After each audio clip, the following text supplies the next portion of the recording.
Nobody can stop this flow. Hallelujah. Hallelujah. Hallelujah. Praise lord అండి. అందరికీ praise lord అండి. Praise lord. Hallelujah. గడిచిన 2 దినముల నుండి మనం కొన్ని ముఖ్యమైన విషయాల గురించి ప్రార్థన చేసుకుంటున్నాం. దేవుడు అసైన్ చేసిన పనిని బట్టి తన దూతలు కదులుతారని, తన సేవకుల్ని అగ్ని జ్వాలలుగాను వాయువులుగాను చేసుకున్న దేవుడు తన దూతలు కదిలినట్లుగా ఆయా సమయంలోను కాలచక్రములను తన ఆధీనంలో పెట్టుకొని త్రిప్పుతున్నారని నేర్చుకుంటూ ఉన్నాం. రండి ఈరోజు ఇంకొక విషయాన్ని కూడా అందులోనే చూద్దాం. దానియేలు గ్రంథం 10వ అధ్యాయం 20వ వచనం 21వ వచనం చదువుదాం.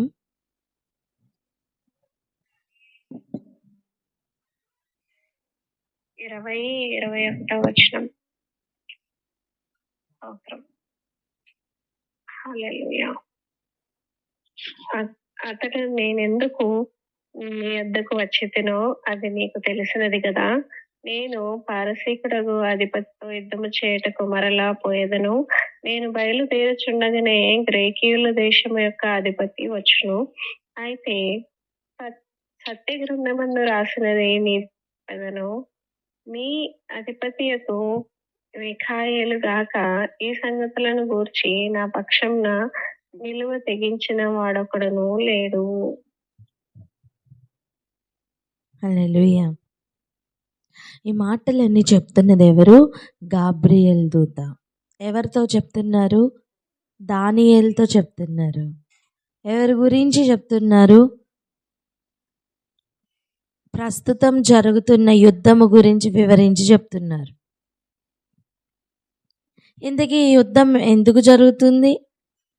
పరలోకం నుండి వచ్చిన సమాచారంను పూర్తిగా దానియేలు దగ్గరికి తీసుకొని రాకుండా జరుగుతూ ఉంది. యుద్ధం ఎందుకు జరుగుతుంది?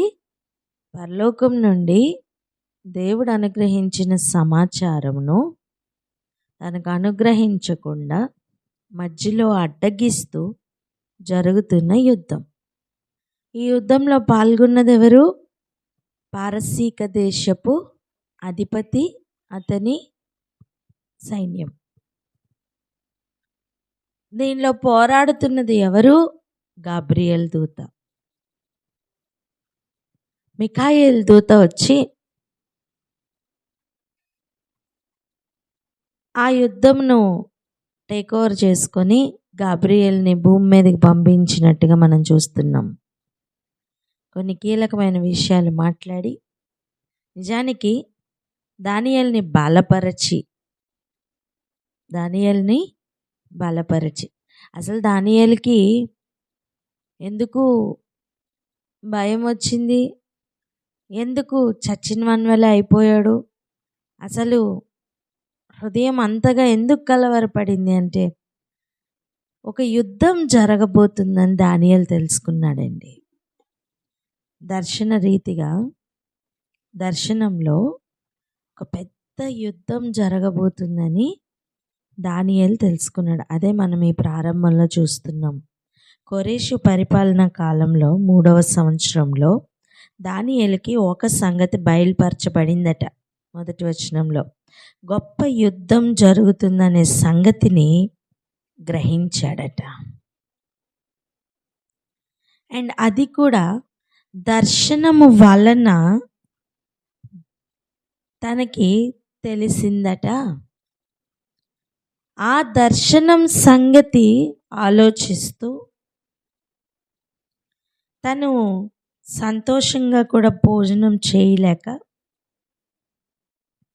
ఒక విధమైన బాధలోనికి, ఆలోచనలోనికి తను వెళ్ళిపోయాడు. అలాంటి సమయం దానియేలుని బలపరచడానికి ఈ సంగతిని గురించి దానియేలుకు బలపరచడానికి, ఈ సంగతిని బయలుపరచడానికి గాబ్రియేలు వచ్చిన సంగతి మనం చూస్తున్నాం. ఈ గాబ్రియేల్ దూత ఇప్పుడు మరలా చెప్తున్న మాట ఏంటంటే, నేనెందుకు నీ వద్దకు వచ్చి తినో అది నీకు తెలిసినది కదా.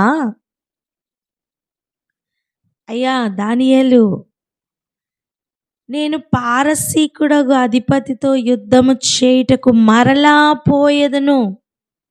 అంటే అర్థం ఏంటి? నేను నీతో మాట్లాడడానికి ఇక్కడికి వచ్చాను, కానీ పైన జరుగుతున్న యుద్ధం ఇంకా కంప్లీట్ అవ్వలేదు, ఇంకా జరుగుతూనే ఉంది. ఇప్పుడు నేను మరలా వెళ్తాను.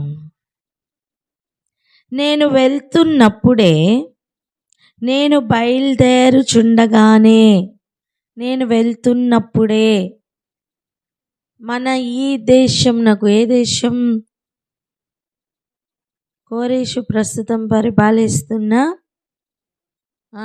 ఈ బబులోను దేశం, ఈ షూషను కోట ఉంది కదా, ఇక్కడ నుంచి పక్కగా ఉన్న గ్రీకీయుల దేశం, అంటే గ్రీసు దేశం, గ్రీకీయుల దేశం యొక్క అధిపతి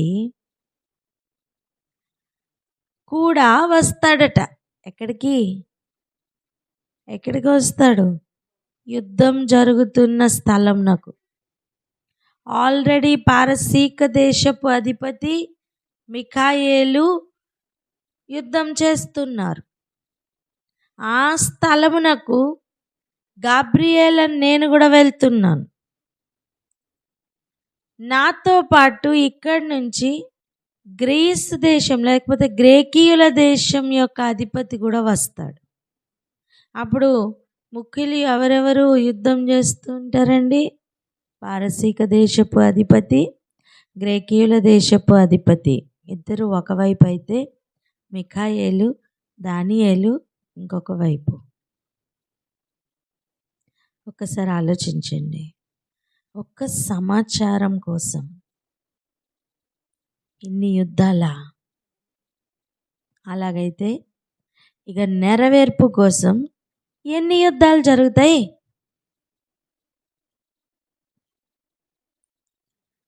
గ్రంథముల వలన గ్రహించి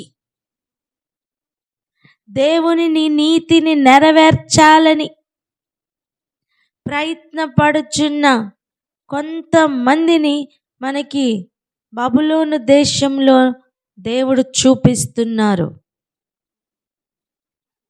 ముఖ్యంగా కనిపిస్తున్న వారు ఎవరయ్యా అంటే దానియేలు, షద్రక్, మిషాయేల్, వీళ్ళున్నారు కదా, వీళ్ళు నలుగురు. ఇంకా ఎజ్రా, నెహేమియా, జెరుబ్బాబేలు, హగ్గై, జకర్యా, వీళ్ళందరూ, ఎహెస్కేల్, వీళ్ళందరూ కూడా అదే బబులోను దేశంలో ఉండి దేవుని నీతిని నెరవేర్చుటకు నిలబడిన వారు. హల్లెలూయా.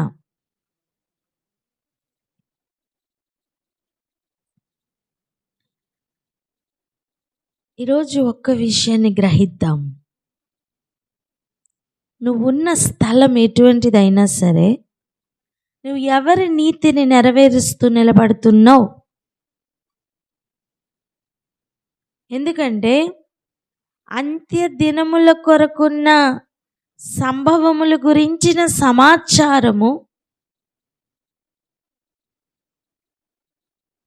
దేవుని యందు మనస్సుంచిన ప్రజలకు బయలుపరచబడుతుంది. ఇక ఎవరిలో నెరవేర్చబడుతుందో వారికి ఇంకెంత బయలుపరచబడుతుంది. హల్లెలూయా. గాబ్రియేల్ చెప్తున్న మాట చూడండి. నా పక్షముగా నిలువ తెగించిన వాడు ఒకడును లేడు. మిఖాయేలు తప్ప ఇంకెవరూ కూడా గాబ్రియేల్ తరపున నిలబడట్లేదట. మికాయేల్ అంటే మికాయేల్ ఒక్కడే కాదండి, మికాయేల్తో ఉన్న సైన్యం.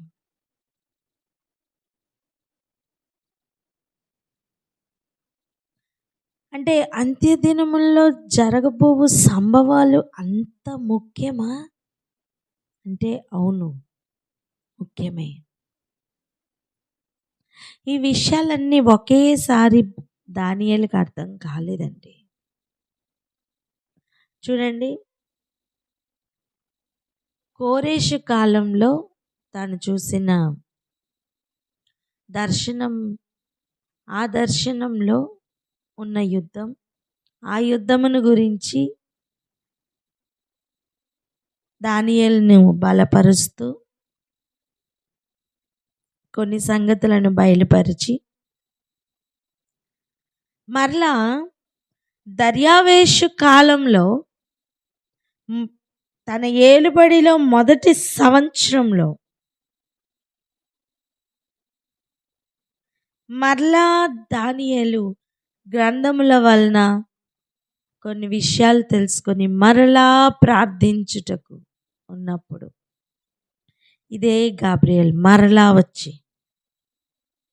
మరలా చెప్పుతున్న సంగతులు ఒకసారి చూడండి. 9వ అధ్యాయం దానియేలు 21వ వచనం చదవండి. 21, 22, 23 వచనాలు చదవండి. 9వ అధ్యాయం 21, 22, 23 వచనాలు. నేను ఇలాగున మాట్లాడుచు ప్రార్థన చేయుచుండగా మొదట నేను దర్శనమందు చూచిన అతి ప్రకాశమానుడైన గాబ్రియేలును ఆ మనుష్యుడు సాయంత్రపు బలి అర్పించు సమయమున నాకు కనపడి నన్ను ముట్టెను. అతడు నాతో మాట్లాడి ఆ సంగతి నాకు తెలియజేసి ఇట్లా నేను, దానియేలు, నీకు గ్రహింప శక్తి ఇచ్చుటకు నేను వచ్చితిని. నీవు బహుప్రియుడవు కనుక నీవు విజ్ఞాపన చేయనారంభించినప్పుడు ఈ సంగతి నీకు చెప్పుటకు వెళ్ళండని ఆజ్ఞ బయలుదేరను. కావున ఈ సంగతిని తెలుసుకొని నీకు కలిగిన దర్శన భావమును గ్రహించుము. హల్లెలూయా. ఎలా చెప్తున్నారు చూసారా? మరలా కనబడింది ఎవరు? అదే గాబ్రియేల్. ఏం చెప్తున్నారు? నువ్వు ఈ సంగతుల గురించి ఇప్పుడు గ్రహించు, నీకు గ్రహింప శక్తి ఇచ్చుటకు నేను వచ్చి తిని. హల్లెలూయా. ఇంతకుముందు నేను బలపరచుటకు వచ్చి తిని, ఇప్పుడు నీవు గ్రహింప శక్తిని అనుగ్రహించుటకు వచ్చి తిని. కోరేషు ఏల్బడిలో కూడా ఇదే గాబ్రియేలు దర్శించినట్టుగా చూస్తున్నాం. ఇప్పుడు జరుగుతున్న యుద్ధముల గురించి చెప్పకపోయినా దాని అర్థం ఏంటి? యుద్ధం కొనసాగుతూనే ఉంది. కొంతమంది గ్రహిస్తున్నారు. పరలోకంలో ఎప్పుడు కూడా జరుగుతున్న ఒక కార్యం ఏంటంటే రాత్రి పగళ్ళు మన సహోదరుల మీద నేరములు మోపువాడైన అపవాది నేరములు మోపుతూనే ఉన్నాడు. మధ్యాకాశంలో జరగవలసిన యుద్ధములు జరుగుతూనే ఉన్నాయి.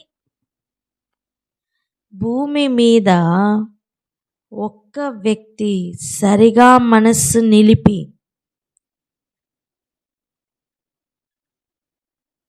యథార్థముగా హృదయమును నిలిపి ప్రవర్తనను సరిచూసుకుంటూ దేవుని పక్షాన నిలబడితే తనకు గ్రహింపడానికి కూడా గూఢమైన సంగతులు, గ్రహింప శక్యము కాని గూఢమైన సంగతులు దేవుడు బయలుపరుస్తారు. అవి బయలుపరచడానికి కూడా కొన్ని యుద్ధములు జరుగుతూనే ఉంటాయి. భూమి మీద ఉన్న ప్రజలను మందులుగాను, జ్ఞానం లేనివారుగాను, ఈ లోక నీతి, ఈ లోక అధికారి మనుషులను అనవసరమైన బిజీలో పెట్టి డైవర్ట్ చేస్తూ కాలంను, సమయములను వ్యర్థము చేయనట్లుగా ప్రేరేపిస్తున్న ప్రస్తుత శక్తిని దాటి మించి దేవునిని, ఆయన సన్నిధిని ఆశ్రయిస్తే ఇదిగో ఇలాంటి కార్యములు జరుగుతాయి. ఆమేన్.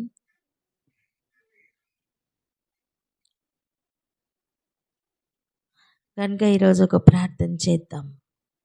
ఏమన్నంటే, అయ్యా, భూమి మీదకి నేను వచ్చిన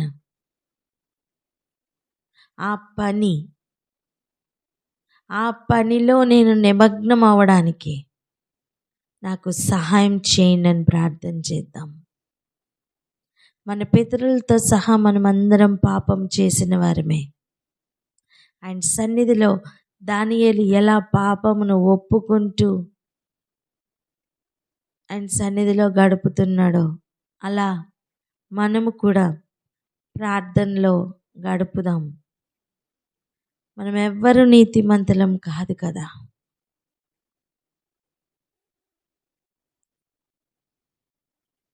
ఇక్కడే ఆగి ప్రార్థన చేద్దామా, గ్రహిద్దామా? దేవుడు తన చిత్తమును పరలోకమందు ఎలాగనో అలాగనే భూమి మీద కూడా నెరవేర్చాలి అంటే ఇన్ని యుద్ధాలు ఉంటాయని, ఇంత ప్రాసెస్ ఉందని గ్రహిద్దామా? ప్రవచనాత్మకంగా జరగబో సంగతులు చెప్పడానికే ఇన్ని యుద్ధాలు జరుగుతుంటే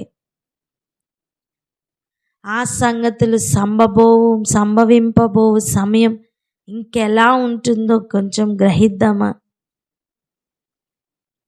భూమి మీద ఉన్న వారందరూ ఏకాత్మతో, ఏక మనస్సుతో ప్రభువుని సేవిస్తూ, ఆయనని ప్రేమిస్తూ, ఆయన కొరకు ప్రాణములను ప్రేమించకుండా ఆయనను మాత్రమే ప్రేమిస్తున్న అనుభవంలోనికి వెళ్తే అపవాది పూర్తిగా పడద్రోయబడతాడు అని గ్రహిద్దామా?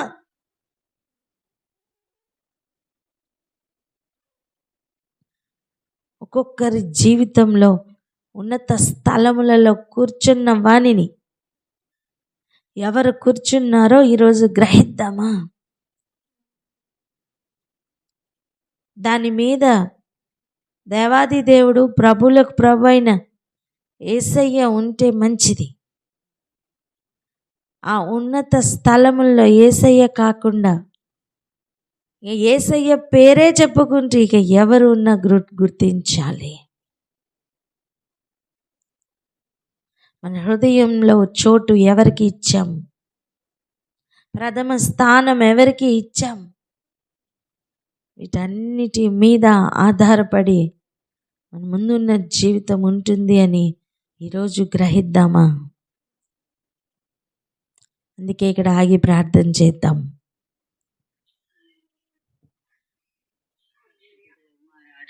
లెక్కలేని వందనాలు, స్తుతులు, స్తోత్రాలు ప్రభా. ఆయన నూతన దినం నాయన యేసయ్య మాకు ప్రవేశింపజేసి నాయన గ్రహింపు శక్తిని నాయన మీరు దయచేస్తున్న విధానం బట్టి నీకు వందనాలు చెల్లిస్తున్నాం తండ్రి. తండ్రి నీకే కృతజ్ఞత, స్తుతి, స్తోత్రములు రాజా. పరిశుద్ధ మహోన్నతురానికి వందనాలు. అవును నా తండ్రి యేసయ్య, మీరు మా కొరకు నియమించిన పనిలో నిమగ్నమై మేము ఉండునట్లు నాయన మాకు సహాయము దయచేయండి. అటు కార్యసిద్ధిని, విశ్వాసం మాకు దయచేయండి. ఏమైనా కూడా నాయన మేము నాయన మీ యొక్క మీరు ఇచ్చిన ఆ యొక్క అసైన్మెంట్ మీరు ఇచ్చిన పనిని మేము కంప్లీట్ గా నాయన చేయగలుగు నాయన యేసయ్య నాయన మేము స్థిరముగా నిలబడి నాయన ఉండగలుగుటకు కృపను దయచేయండి అయ్యా. ఆనాడు దానియేలు నా తండ్రి యేసయ్య చిరకాలం సంపూర్తి అయినదని ఎరిగి ఏ విధముగా నా తండ్రి యేసయ్య తనను తాను సిద్ధపరచుకుని ఉపవాసంలో నీ పాసనలో వేచి ఉన్నాడో జవాబు కొరకు ప్రభా అటు ప్రార్థన అటు ఒక నాయన మనస్సును స్థిరమైన ఆ మనస్సును నాయన యేసయ్య వేచి ఉండే ఆ యొక్క నాయన యేసయ్య మనస్సును మాకు దయచేయండి ప్రభా. అపవాది నాయన ఎలాగ పడగొట్టాలా అని నాయన యేసయ్య అనేకమైన మోసములతో వాడు వస్తున్నప్పుడు నాయన యేసయ్య నాయన గాబ్రియేలు ఆయన ప్రధాన దూతకు సైతము ప్రభా నాయన ఆ మెసేజెస్ తీసుకురావడానికి ఎంతో ఆటంకము కలిగించి ప్రభా 21 రోజులు నాయన ఆపి ఉన్నాడని మేము చూస్తున్నాం ప్రభా. నాయన యేసయ్య అక్కడ జరుగుతున్న యుద్ధముతో పోలిస్తే నాయన యేసయ్య మేమైతే ప్రభా నాయన దాన్ని గ్రహించలేని స్థితిలో ప్రభా నాయన అపవాది చేస్తున్న మోసంలో మా ప్రాణములో నాయన యేసయ్య మా బుద్ధిలో నాయన యేసయ్య మేము పడిపోతూ మేము విసుగు చెందుతూ ఉన్నాం ప్రభా. నాయన మేము నా తండ్రి యేసయ్య నీ యొక్క ఆ రెల్మ్ని గ్రహించడానికి మాకు కృపనివ్వండి, గ్రహింపు శక్తిని మాకు అనుగ్రహించండి నాయన యేసయ్య. మాకు నాయన జ్ఞానమును ఇవ్వండి, బలమును ఇవ్వండి, గ్రహింపును ఇవ్వండి ప్రభా. నా తండ్రి యేసయ్య నాయన మీ అందు వేచి ఉన్న వారికి మీరు గూఢమైన మర్మములను బయలుపరుస్తానన్నారు నాయన. అవి మాకు బయలుపడుతున్నప్పుడు నాయన వాటిని గ్రహించే కృప మాకు మెండుగా దయచేయమని ప్రార్థిస్తున్నాం ప్రభా. నాయన నీకే కృతజ్ఞత స్తుతి స్తోత్రములు రాజా ప్రభా. మా ప్రాణములలో మేము ఎక్కడా కూడా ఉన్నతమైన నాయన యేసయ్య ప్లేస్ అపవాదికి కానీ ఆయన వాడి యొక్క దూతలు కానీ ఎక్కడా ఇవ్వకుండా ఆయన మా హృదయంలో మేము అత్యున్నతమైన సింహాసనం ఎవరికి ఇస్తామో మమ్మల్ని మేము చెక్ చేసుకోవడానికి కృపనివ్వండి.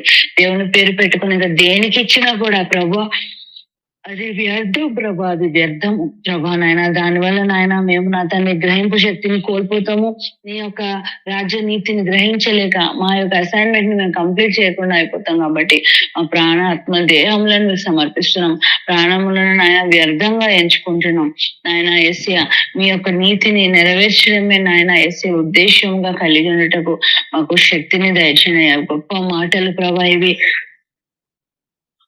నా గ్రహింపుకు మించిన ఆలోచనలు ప్రభా ఇవి నాయన. ఇంత శ్రేష్టమైన వాక్యం మాకు ఇస్తున్నప్పుడు ప్రభా మేమేదో పెద్ద మాటలతో ఏదో వల్లించిన ప్రార్థనలు కాదు, కానీ నిజమైన ఆ సబ్మిసివ్ లైఫ్ మాకు దయచేయమని మా ప్రాణంలను ప్రియంగా ఎంచుకునక ఆయన స్థిరంగా నిలబడి కంప్లీట్ చేయడానికి రాణియలకి ఇచ్చిన ఆ పట్టుదలను మాకును దయచేయమని యేసునామమున ప్రార్థిస్తున్నాం తండ్రి, ఆమేన్. ఆమేన్. ఆమేన్. ఆమేన్. ఇంకొన్ని విషయాలు ఈరోజు మనం చూడడానికి ప్రయత్నం చేద్దాం.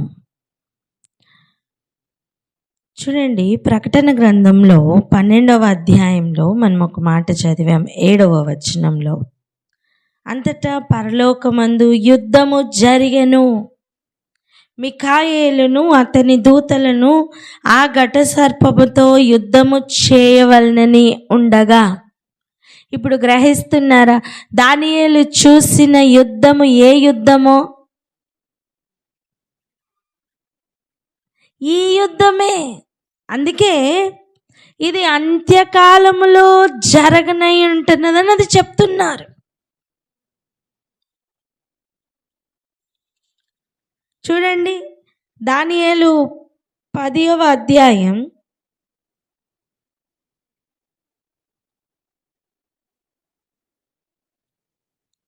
10వ అధ్యాయంలో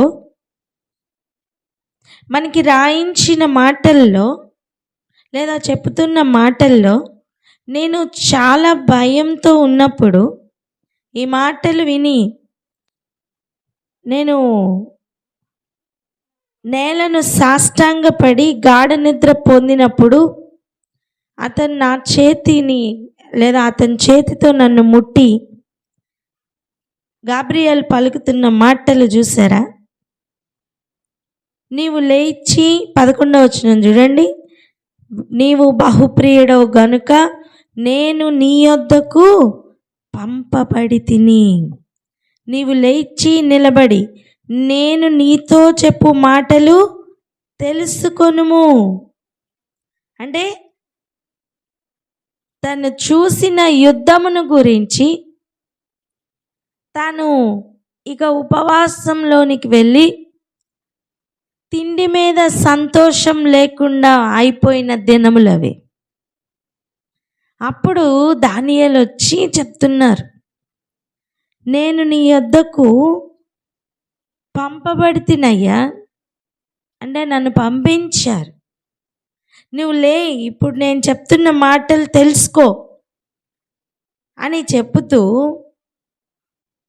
ఇప్పుడు చదవండి 14వ వచనం, ఈ దర్శనపు సంగతి ఇంకా అనేక దినముల వరకు జరగదు. ఆ దర్శనంలో చెప్పిందేంటి, చూపించిందేంటి? ఒక పెద్ద యుద్ధం, గొప్ప యుద్ధం. ఇది అనేక దినముల వరకు జరగదు. అయితే దినముల అంతమందు నీ జనులకు సంభవింపబోవు ఈ సంగతిని నీకు తెలియచేయవచ్చి తిని అని అతడు చెప్పాడట. హల్లెలూయా. ఈ యుద్ధం అక్కడ జరగనయింటున్న పెద్ద గొప్ప యుద్ధం. అందుకే ఈ అధిపతులందరూ ఏకమవుతూ ఉన్నారు. ఎంతమంది ఏకమైనా అక్కడ చదివాం చూసారా, మిఖాయేలును అతని దూతలు. ఆ మాట చదవండి, ప్రకటన గ్రంథంలో మనం చదివిన మాట చదవండి, 7వ వచనం.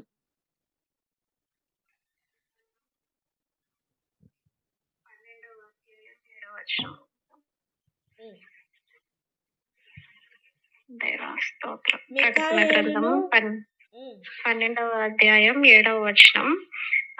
అంతటా పరలోకమందు యుద్ధము జరిగెను. మిఖాయేలును అతని దూతలను ఆ ఘట సర్పముతో యుద్ధము చేయవలనని ఉండగా. ఎవరెవరు? మిఖాయేలును అతని దూతలను. మనం 8వ వచనంలో కూడా చూడగలం, ఆ ఘట సర్పమును దాని దూతలను యుద్ధము చేసిరి కానీ గెలవలేకపోయిరి. హల్లెలూయా. ఈ గెలవలేని స్థాయికి వెళ్ళాలి.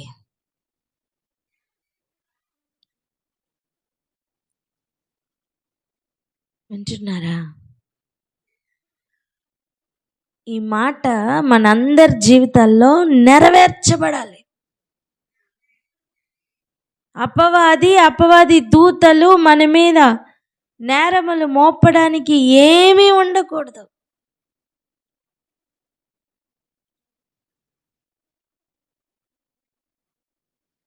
యుద్ధములు చేసిరి కానీ జయించలేకపోయిరి.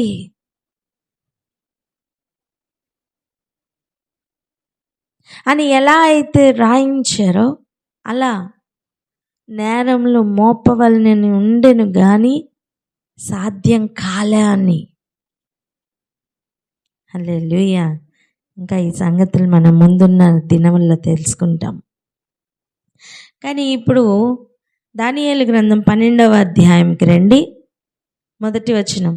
ఆ కాలమందు నీ జనుల పక్షమున నిల్చునట్టి మహా అధిపతియగు మిఖాయేలు వచ్చును. ఏ కాలం గురించి చెప్తున్నారు? ఇది అంత్యకాలము గురించి. ఈ మొత్తం అధ్యాయాల్లో దానియేలుకి గ్రహించడానికి బలమునిచ్చి శక్తినిచ్చి బయలుపరిచిన సంగతులన్నీ కూడా అంత్యకాల సంభవములు. ఆమేన్.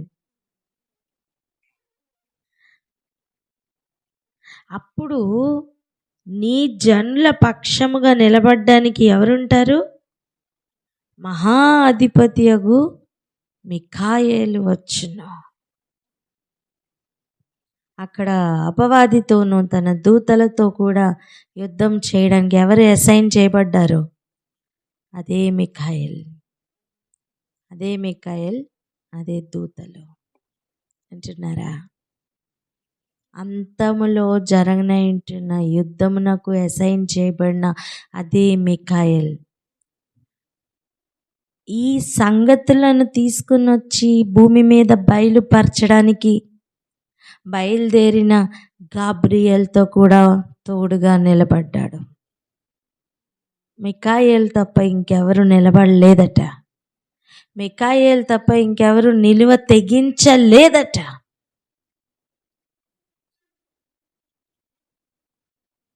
అటువంటి మిఖాయేల్ వచ్చి నించొని చూడండి, అప్పుడు నీ జనులు రాజ్యముగా కూడిన కాలం మొదలుకొని ఈ కాలం వరకు ఎన్నటికీ కలుగునంత ఆపద కలుగును.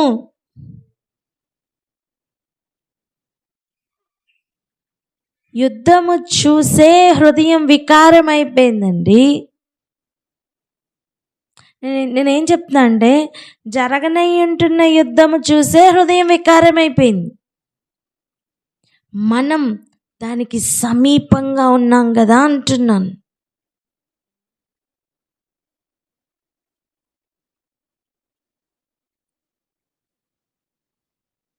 మరి నేను నా సంగతులు నేనే అనుకుంటూ సెల్ఫిష్గా స్వార్థపూరితంగా బ్రతికే దినాలు కాదంటున్నాను.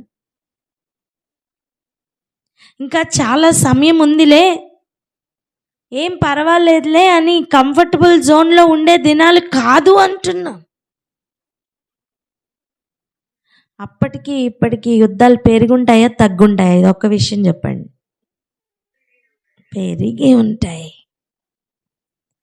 అప్పటికి ఇప్పటికీ మెలకువ కూడా పెరగాల తగ్గాల? పెరగాలి.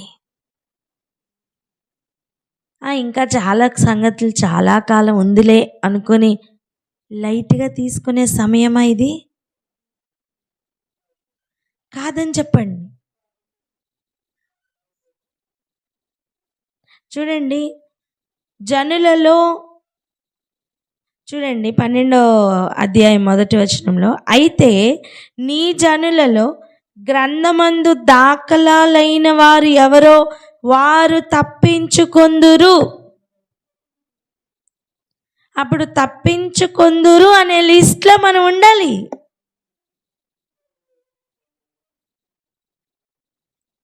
మరియు సమాధులలో నిద్రించు అనేకులు మేల్కొందెదరు.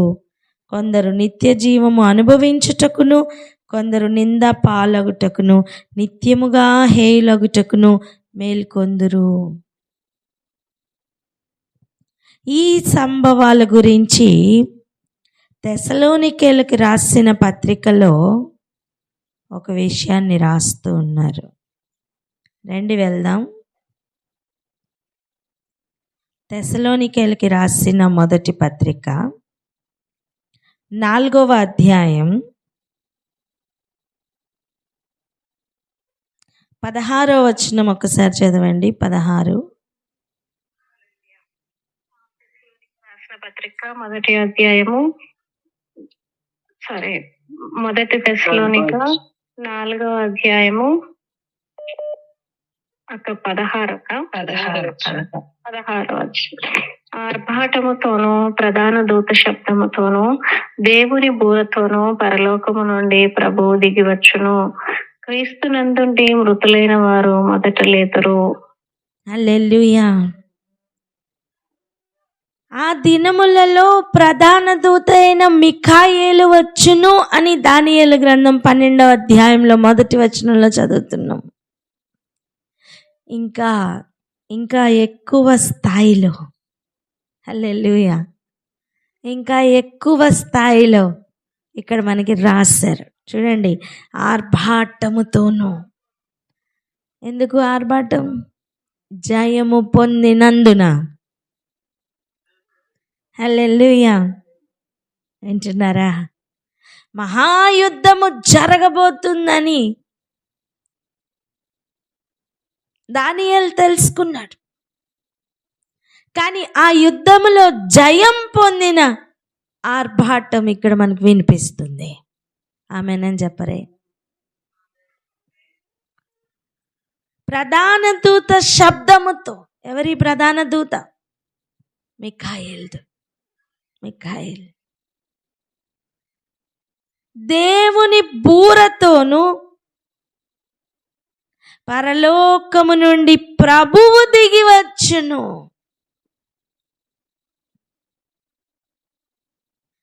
క్రీస్తునందుండి మృతులైన వారు మొదట లేతురు.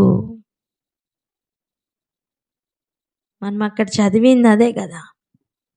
దానియేలు 12వ అధ్యాయంలో 2వ వచనం ఏం చదువుతున్నాం? అదే కదా. కొంతమంది నింద పాలవడానికి, నిత్యముగా హేయులు అవ్వడానికి, కొంతమంది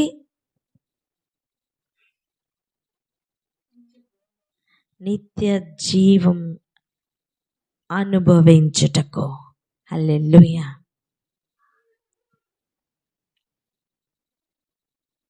ఈరోజు ఆలోచిద్దాం.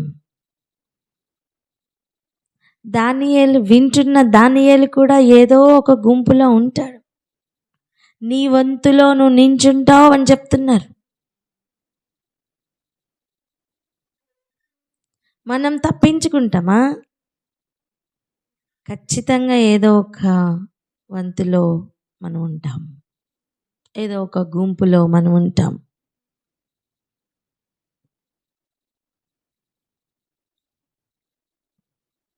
అందుకే గ్రహిద్దాం.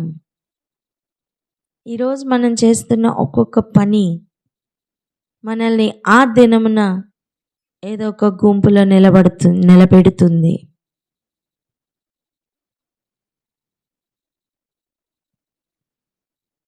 దేవుని పక్షాన నించుంటున్నామా లేదా? ఖచ్చితంగా 2 పార్టీలండి. 3rd, 4th, 5th ఏం లేవు. అయితే అపవాది వైపు లేదా దేవుని వైపు ఏదో ఒక వైపునే ఉండడం సాధ్యం. రెండిటిలోని జంపు చేస్తాను, కొంతసేపు ఇందులో కొంతసేపు అందులో, సాధ్యం కాదు.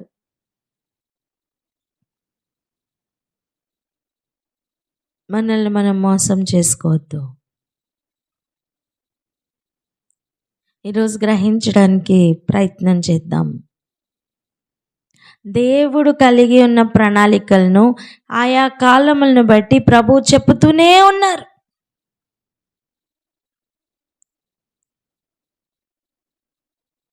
గ్రహించడానికి మనస్సు నిలిపిన ప్రతి ఒక్కరితోనూ ప్రభువు ఎక్కువగా ప్రస్తావించిన సంగతి అంత్యకాల సంభవముల సంగతి.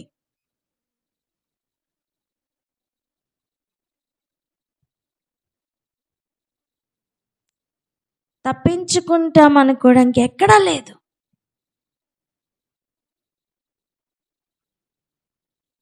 అందుకే ఈరోజు ఆలోచన చేద్దాం.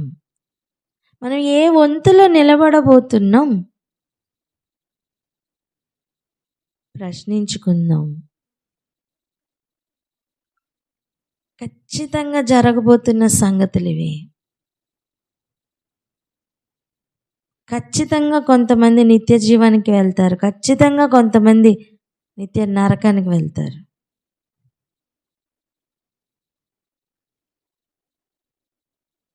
దాని కొరకు ఒక్కొక్కరి ప్రిపరేషన్ ఒక్కొక్కలా ఉండొచ్చు. కానీ నిత్య జీవం కొరకు ఆశపడి నిలబడుతున్నావా? నీకు ఒంటరిగా సాధ్యం కాదేమో, అది అనుగ్రహిస్తున్న యేసయ్య నీకు తోడుగా ఉంటారు. ఆయన ఆజ్ఞ ఇచ్చి పంపించిన దూతలు తోడుగా ఉంటారు. పరిశుద్ధతను కాపాడుకోవడం ఒక్కటే పని. ఆమేనని చెప్పరే.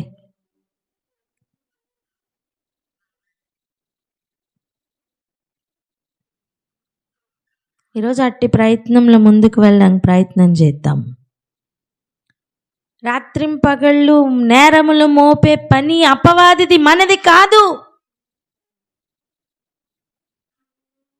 ఆ జాబ్లోకి జాయిన్ అవ్వద్దని చెప్పండి.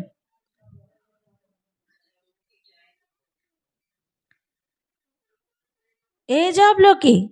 రాత్రింపగళ్ళు నేరములు మోపే పనిలోకి అని చెప్పండి.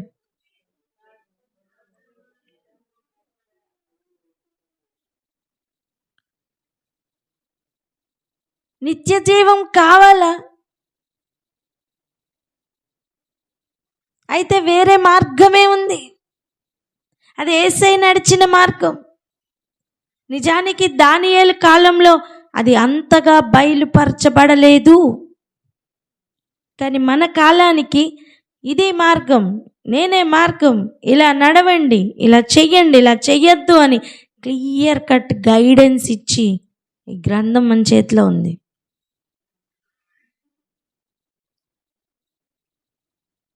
అయినా నాకేమీ తెలీదు, లేదా అయినా నేను పట్టించుకోను అని అపవాది జాబ్లో పాలిభాగస్తులు అవ్వద్దు మనం.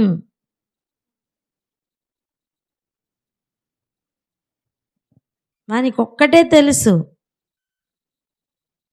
రాత్రి పగళ్ళు ఒకటే పని, నేరంలో మోపాల, వానికి మొక్కని వారిని చంపాల.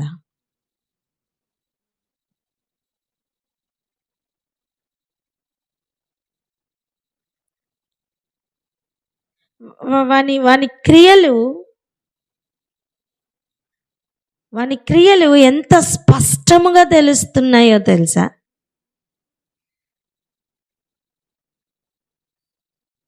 ఓర్వలేనితనం,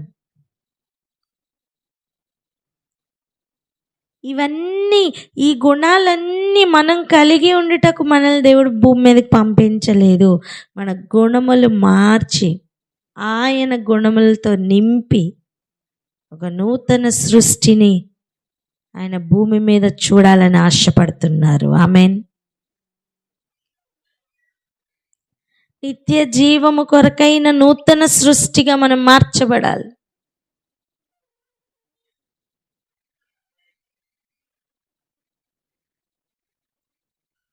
నీ వల్ల కావట్లేదు అంటే నీకు తోడుగా దూతలు ఉన్నారు నాన్న. నీ చుట్టూ యుద్ధములు చేయడానికి ఆ అసైన్ చేయబడిన దూతలు ఉన్నారు. ఇంతకంటే రుజువులు ఇంకా ఏం కావాలి? ఇంకొక్కసారి కూడా నాకు ఎవరున్నారు అనద్దు. ఆమేన్.